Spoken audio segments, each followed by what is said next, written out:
welcome to Atheist Edge. I'm Courtney here with Sarah Kissel. There we go. And we wanted to do a video kind of showcasing the amazing program called Camp Quest. It's quite an amazing program, and I wanted to ask you about basically what can you tell us about what it is specifically? So Camp Quest is a sleepaway summer camp for anyone, but it was developed specifically to have an alternative to a lot of the very religiously based summer camps that had been around. We do not have a religious tone to us. It is completely secular. We focus on a lot of kind of academic stuff, free thinking, Socratic method. We do a Socrates cafe with all of the kids. And we really focus on welcoming everybody. So we offer it up to children of ages 8 to 17, our older kids being what we call Phoenix, which is like our counselor in training. So those older 2 years worth kind of get the experience of helping out running things and prepare them for moving on potentially to counselors. But our aim was to give a place to kids who might not feel comfortable at some of those other summer camps where it's a little too structured and that might not be what they're used to in their home lives, praying before every meal and things like that. So we focus a lot on free thinkers in history and teaching about that, Socratic method of how we go about discussing things and not giving answers, but how to work towards them. So something that's really important about the way that it's run is the difference between it being a secular program and specifically an atheist program. So can you maybe tell us what that means, what that difference is? Yeah, absolutely. We do have many kids who are from atheist or agnostic families, but it's not exclusively that. We are not in any way anti-religion or pro-atheist. We simply try and remove the aspect of religion from our curriculum. We look instead at other things, stewardship of nature and teaching things as simple as when you go on a nature hike, you leave nothing behind and take nothing but memories, that type of thing that works a lot into science-y oriented. One year we did an up and away where we focused on astronomy and air flight and had a guest speaker come in who was, I think, an aerodynamics expert. And of course we do all the standard summer camp stuff like canoes and horseback riding and swimming and that kind of thing as well. I do wish that this was kind of available when I was this age because I remember going to a Christian camp and my family was religious and so it kind of fit right in with that. But yeah, so Christian camps usually are oriented around perpetuating Christian faiths, and they have Bible studies, and they have their songs that they sing are usually very much to do with religious concepts and teachings.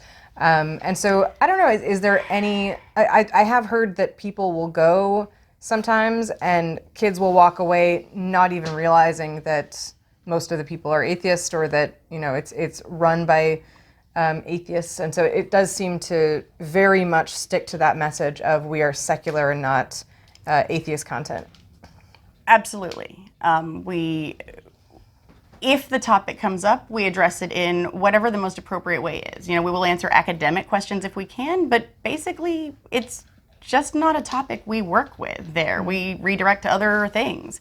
But the primary focus is on tolerance for all and everyone, including kids of all faiths. And we do have children of faith who come and counselors of faith who come, but who are wanting to help spread this message and make an inclusive place for everyone to be. And so it really isn't this kind of atheist version of a Christian camp where it's disseminating or preaching atheism. Oh, absolutely not. Absolutely not. Both my kids have been going. I think this is the 6th or 7th year coming up that they've been going. My youngest daughter, the first year she went, she did not hear the word atheist the entire time. She heard it once in Socrates Cafe. That was a Wednesday. The camp starts on a Sunday, I think. So yeah, she heard the word once during Socrates Cafe. But her first year, when she was really young, they're counselors now, but they used to be campers. Then they were Phoenixes. But it's not driven down people's throat. Atheism is not the focus here. No, and as I said, we have volunteers who are not atheist, and we have, I know at least one this year, I believe, identifies as Catholic, and who fully understands who we are and what we do. We're not ever going to try and withhold that from someone and mislead them, but who said, I'm fine with that. It doesn't conflict with anything that I believe. And what it does is provide a place where there are many children who, aside from the religious aspect, may not quite be able to mesh into a standard summer camp through whether that's a gender identity issue that might be in conflict. We have some kids who have varying levels of different needs. We've had kids with sensory concerns for whom we've gone out and got noise-canceling headphones so they can still fully participate without having that overload that at a standard summer camp of 100 kids in a big room they might not be able to handle. Yeah, and I actually, I work with children who have different mental illnesses at my job. I'm a counselor for them, and so I teach coping skills and things.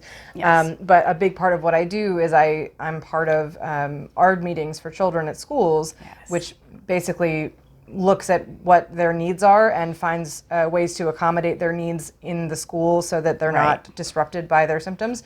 And a large part of that is noise canceling headphones and being allowed to do certain things that will not overwhelm them with noises. And you have that with anxiety, with autism, with all kinds of different diagnoses. And that's, I mean, we do of course see lots of kids who have current and or backgrounds with anxiety, depression. We've had children come to us following inpatient programs for self-harm who are working through that. And we sit and speak with those parents, of course, who are very concerned and work with them and say, what do you need? What can we offer? This year we are actually asking about IEPs and individual ed plans and things like that. And if a camper that wants to come to us has one, our goal is to reach out to those parents individually and say, what is it that you need? How can we help you to work with this? Because we want your camper to be successful. Right, and sometimes the accommodations for mental illness or for learning disabilities are more to do with leveling the academic playing field of rules for testing and things like that to make their scores more equal. Well, not make the scores equal, but give them equal opportunity. So I don't know that this. Do you have projects that have a grade or anything like that, or is it mostly just participation? No, there's nothing graded. There are some things that kind of lean more academic. Things like a Socrates Cafe is a very philosophical discussion, but we certainly will do whatever we can to make sure that every child's included in that. We don't ever want someone to feel that they're outside it because they can't speak up or things like that. So no, but there's nothing that's graded.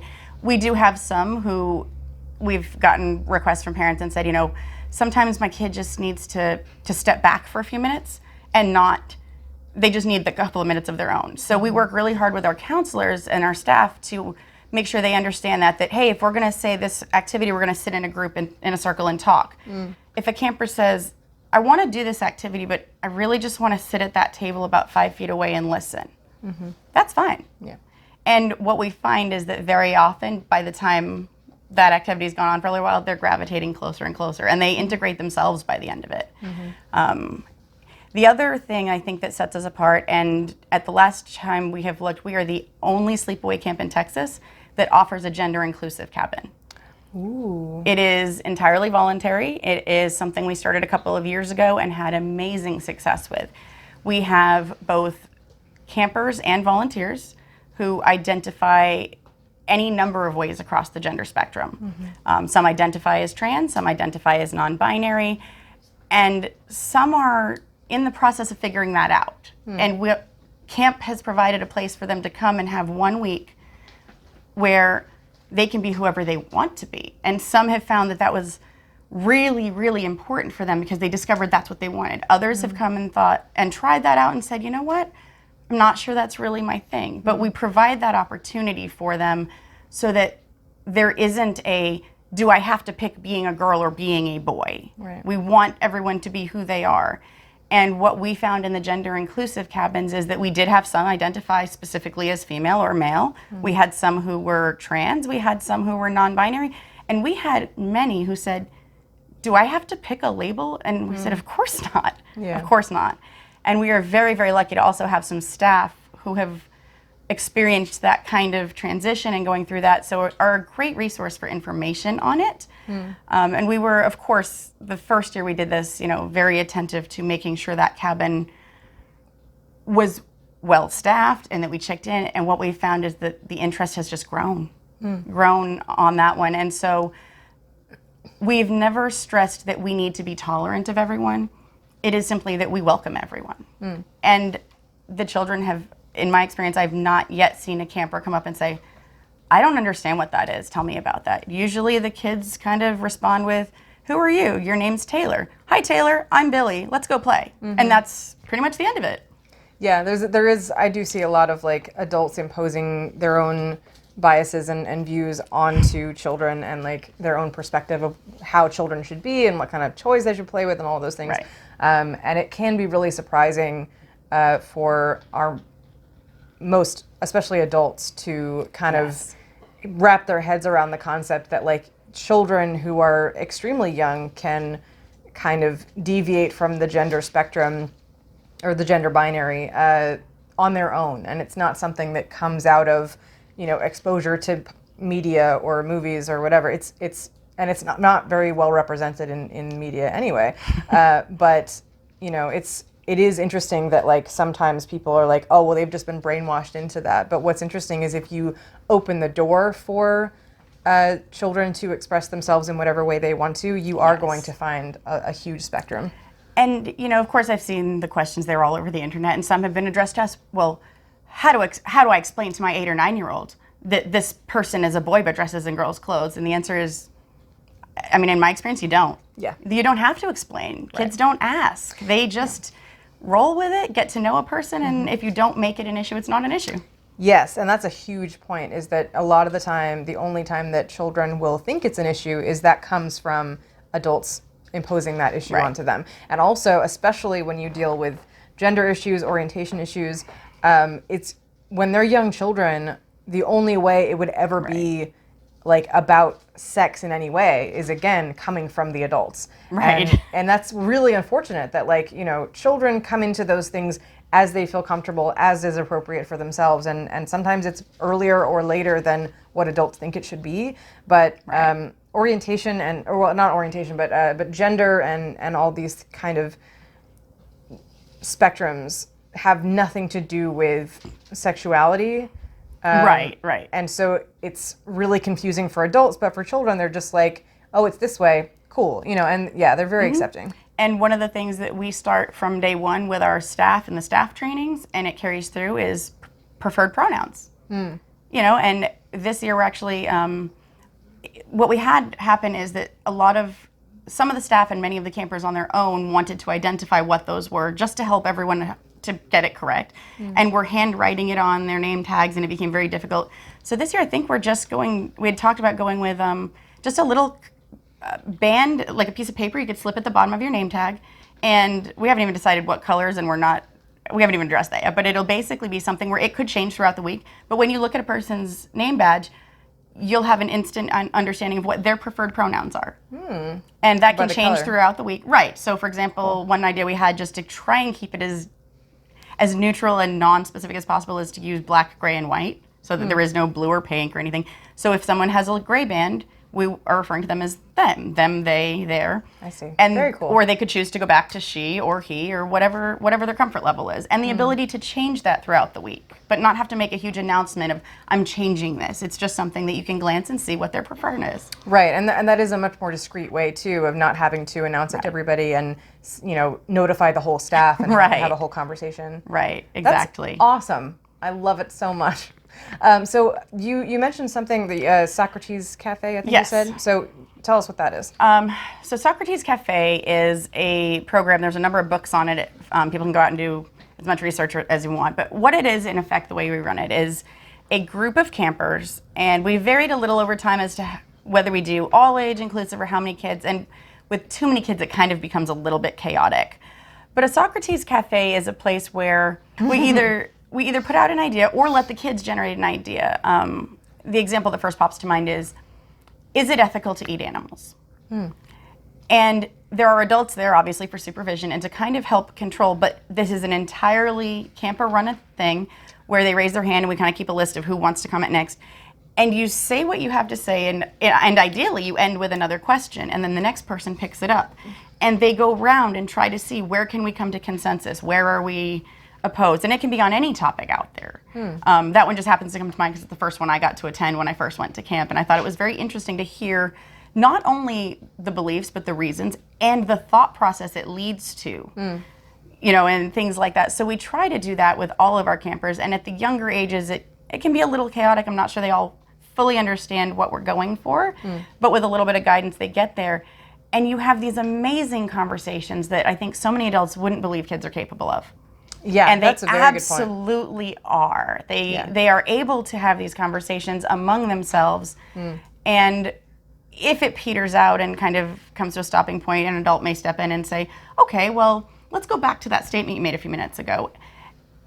And what we found is that if you're forcing the issue, sometimes kids are like, oh, we have to go do that thing. But when you let them come up with the topic, it takes on a life of its own. And you find these little groups later during free times that are doing it on their own. That's so having cool. their own discussions about it. So yeah, it's a really amazing program. So real quick, can you Absolutely. tell me what about Socrates made that the event, I guess?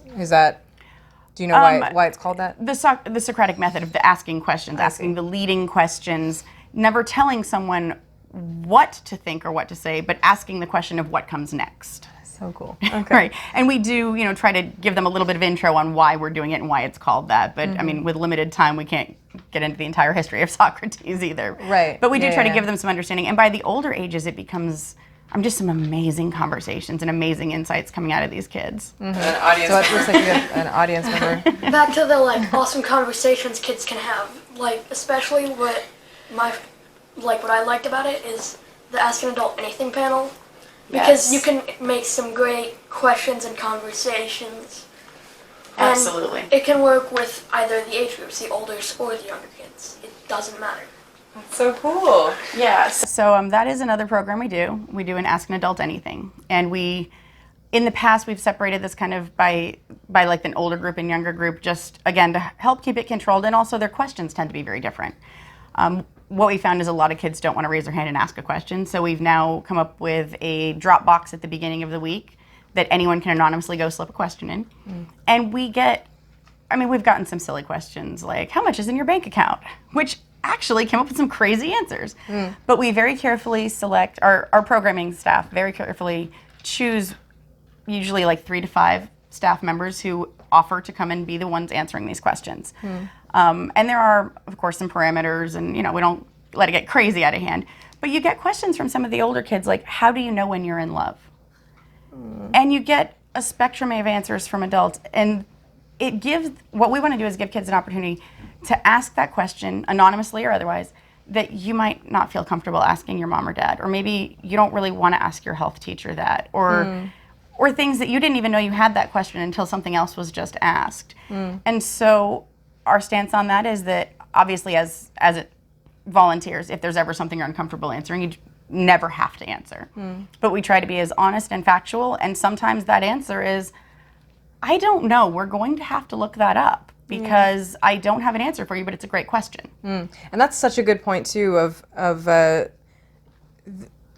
strength of saying I don't know, and also the strength of an adult saying that to a child is really huge. Yes. And I get a lot of that from the kids that I work with. And one thing I try to always do is give them as much agency over the session as I can, because young children especially live in a world where every second of their lives is planned out by someone else, and they don't have a lot of say, and they don't have a lot of respected voice. And so I really, really love that not only do you let these things be guided by children, the topics and things, but you do show them a version of adulthood that is not authoritarian, and I Absolutely. love it.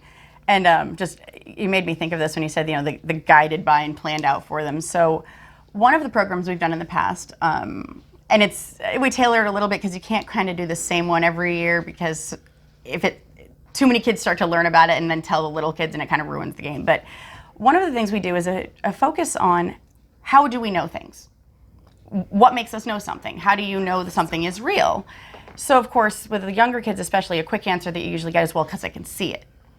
And so we show them a picture of, a garden with fairies. I can't think of the name of the picture now, but there's, do you know, it was from the paper Britain. fairy thing? Yes. Yes. And so we show them and talk about that, and the kids say, okay, well, that's a picture. And in this day and age, every kid knows about CGI and Photoshop. So Yeah, we yeah. all agree that a picture isn't necessarily. And So that we was said- a very new concept at the Right. time. And in Yeah. this particular case, another child said, well, okay, not see it like a picture, but actually see it. Okay, so we bring out the skull of a jackalope, which is our mascot. The Texas jackalope. What is that? So a jackalope is a jackrabbit and antelope combination. What? These are very rare and hard to find. So we show them the skull and we say, okay, so now here we are, we're showing this to you. Is it real? And they say, well, I want to touch it. And and it goes on like this. And one question we had a red feather, like the kind of things you get for crafting. And we said, how do you know if it's real? And a camper said, well, it's red. And the adult that was running this said, well, yes, that's true. But does being a red feather make it not real? And just working through the thought process on this. Well, no, it could have been dyed. Well, no, it could come from a parrot that had red. And out of the blue, when we said, how can we test this? One child said, set it on fire. And we kind of went, hold on, what? Yeah. And this very, very bright kid in the younger group said, well, you could try setting it on fire because an actual feather made of organic material will burn, but if it's plastic, it'll just melt into drips. Yes. And we're sitting here in our activity center, which is a big open building on a concrete floor, and the adults in the room kind of looked at each other and said, well, okay. So we got a little bucket of water on the floor there, and we lit the thing on fire. And afterwards we said, we just lit a feather on fire. Yeah. But it helped them to work. so And that was a great awesome. idea. They're right. Plastic melts, So organics awesome. burn. So we never even know where all these programs are going to go from the beginning. Well, and you can do that with testing fabrics. If it's a synthetic fabric, Right. then there's usually plastic fibers in there. So when you burn it, the edge will be hard plastic. melting, right. Yeah, and it will smell like melting plastic. And cotton will catch fire more so than synthetic. Right. It's very interesting, and yeah, there's different characteristics that you get from different fabrics. And I'm learning this because of a YouTuber called Bernadette. So. But yeah, so sometimes we don't even know where these programs are going to wind up, but here we go, setting things on fire. Yeah, what's amazing about that is we do live in such a world of facts aren't facts, and everybody has their own opinion, and that's Yes. seen as fact, and there's no way to test certain things. And what I really love about that is it's teaching children that not only is it important to seek out the reality of something, but there is a way to do it on your own, and that's so incredible. And to think your way through what questions do I need to ask. Not what are my answers, but what questions do I need to ask, and then offer the resources for how could you find those answers. Absolutely. How to think Yeah. instead of what to think. Yeah, it's Absolutely. amazing. Love it, love it. So getting involved with Camp Quest, I think there's a couple of different ways of being a volunteer versus Yes. donating. So first of all, volunteer, how can people get involved? How can they find you to either offer up a kid for a sacrificial lamb or to volunteer as camp? So we have a website, of course, campquesttexas.org, and on there you can find all kinds of information about our full history and what we do and details for this year, things like that. As volunteers, you could reach out to us, let us know that you have an interest. There's also a national form because there are Camp Quests across the nation. So if you don't live in this area, there might be one closer to you that's needing help, or at a different time throughout the summer so that maybe your schedule works better. So you can submit a national form, or you can reach out to Camp Quest Texas directly to request to volunteer. We have in the past, really had to work hard to get enough adult volunteers. This year we have been amazingly lucky in having so many want to come and help us. And many of our former campers, as they hit that 18-year-old mark, are no longer eligible as campers, but all want to come back as volunteers. So the more they age out, the more volunteers we have. So we've been very lucky this year on that. As far as how to send a child, again, the website's going to give you all the information you need for registration. We run, this year it is June 14th through the 20th, so third week of June, Sunday through Saturday. Right now we are still having camper spots open, which is amazing. Given our influx of volunteers, we were able to open up more camper spots than we have in the past. So we would absolutely love some new campers to come in and join us. Always looking for new friends to make. 8 is the youngest that we usually take them in, barring very, very odd exceptions. But basically 8 is our limit. And I've had a couple of people ask me, well, I know that's what your website says, but does an 8-year-old really succeed? I'm a little worried. Is that too young? And my youngest came at 8 years old. Had a great time and has been, we weren't halfway home from camp that summer before I got asked, when do we register for next year? Aww. So, yes, even at 8, they can definitely mix in with everybody and have a great time. Exciting. The deadline cutoff is when we fill up. obviously, I mean, that is a deadline. If we don't fill up, then, I mean, we'll keep considering them until we get our spots full. There is a financial change. As of right now, we have an early bird special running. The 1 week of camp is $750. After March 31st, I believe, and as of right now, that is the date we have set, it goes up to the full $800. But if you look around and compare to other week-long sleepaway camps, that's a pretty decent deal. We've looked around and compared. We do everything we can to keep our costs down. There are no paid adults at this. We are all volunteer. Those of us who work on it throughout the year and plan the programs and directing, everyone who comes that week, it is 100% volunteer. So that fee really is going to renting the campground that we need to be at and meals and that type of thing. We do offer financial aid.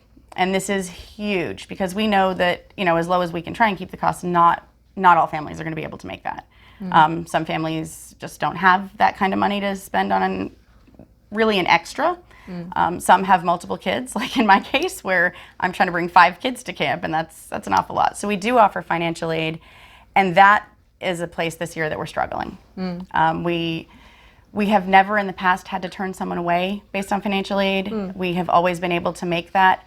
This year we have had about twice as many families request it.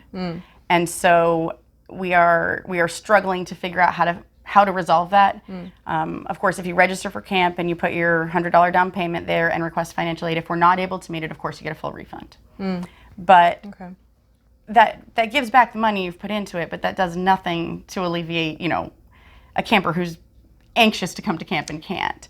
So we are doing everything we can, working on a number of fundraising things, but the reality is that we really could use some help with covering financial aid requests for campers who are already registered, and you know, it seems to be that there's more need this year. So that brings us right into the important concept of donating, and obviously, especially within the atheist community, this is such an important program. It's such an important service to young people, and it's our future. It's super important, especially now with all of these challenges to reality and you know, the push for adherence to different religious groups and you know, those kind of things. So what's very important is volunteering and being a part of it and spreading the word that this is available, but how can people donate? And so at the end of the day, you know, money is always an issue.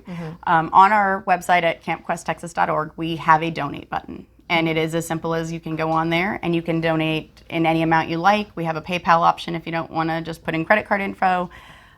There are probably other fundraisers we're going to be running. We haven't publicized anything because nothing is cast in stone yet, but there are many ways to do that. We do have support from some other groups. We have a couple of local areas that offer 1 or 2 scholarships for campers, and they apply, but they handle that on their own. They offer that, and then they just send us the difference there. What we're struggling with really is the financial aid side. So we have a donate button there. I can ask Jim to put that up. I believe we can get that link on there so that we'll have it available right here in the video. And if anyone has any ways other than that they'd like to, they're welcome to reach out and we can discuss whatever possible options there are. It is a 501c3. So we're a nonprofit, so everything you donate is tax deductible. So 501c3 is a educational nonprofit? Yes. And so it is completely tax deductible at the end of the year when you're filing your taxes and it says, what have you donated? That absolutely can go on there.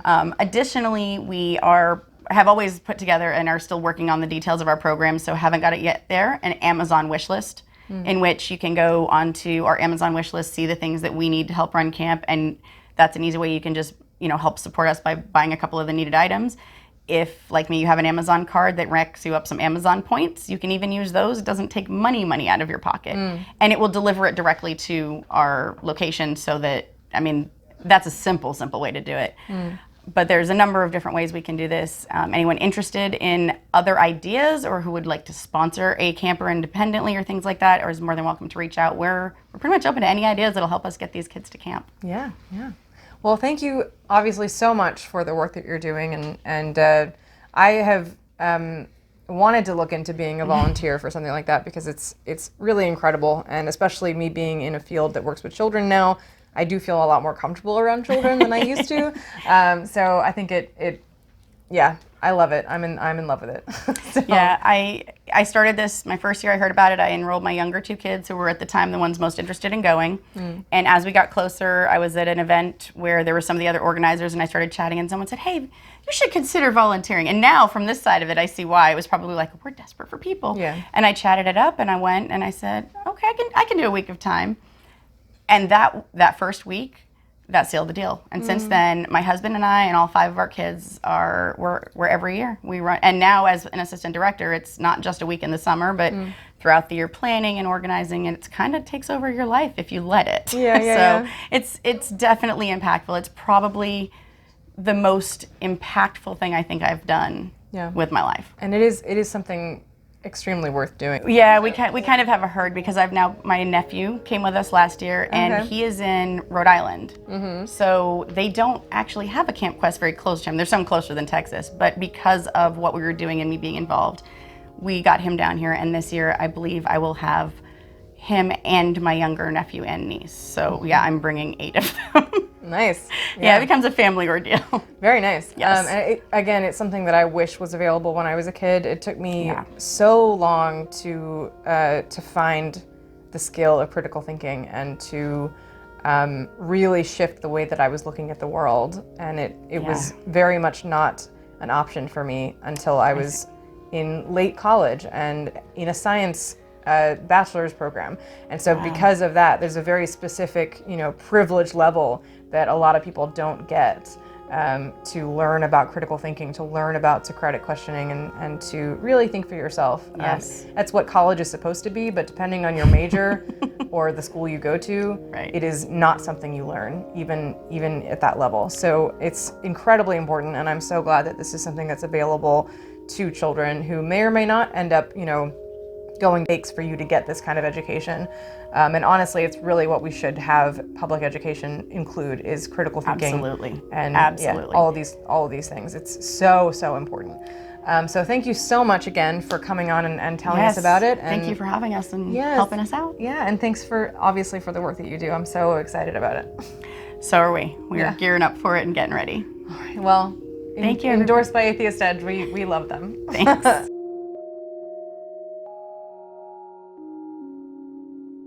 Kids, so how long have you been going to the Camp Quest?